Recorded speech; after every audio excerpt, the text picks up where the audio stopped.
소득세 15년 만에 개편입니다.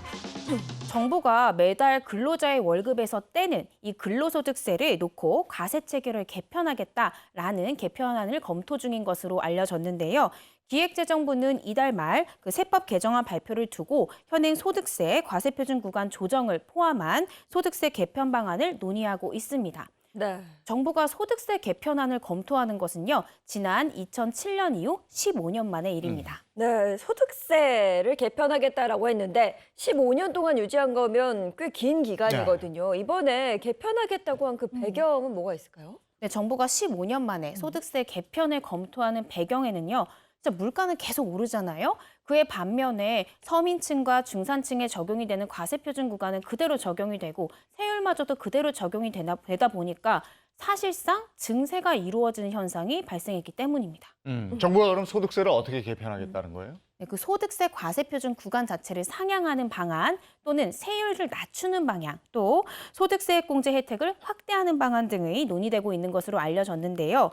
다만 그간의 물가 상승률을 전부 반영하기에는 세수 감소가 너무 커서 이번 개편에서는 그간의 물가 상승률을 모두 반영하기는 좀 어려워 보입니다.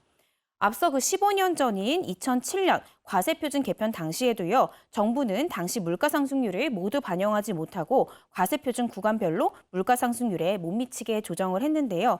따라서 이번에도 이 상승폭이 물가 상승률을 전부 반영하기는 조금 부족하지 않나라고 예상이 됩니다. 네, 근로자들의 세금 부담은 좀 줄어들 수 있을 것 같은데요. 한편 그럴 경우 이번 소득세 개편으로 면세자들이 더 늘 수는 있겠어요. 네, 맞습니다. 그런 지적들이 나오고 있는데요. 현행 과세 표준을 그대로 올리게 되면 당연히 세금이 감소하게 되겠죠. 그리고 뭐 소득공제나 세액공제가 일어나게 되면 줄어든 세금마저 면제를 받는 면세자들이 늘어나지 않나라는 지적이 나오고 있는데요. 따라서 정부는 소득세를 면제받는 면세자는 더 이상 늘리지 않겠다 이런 방침을 가지고 있습니다.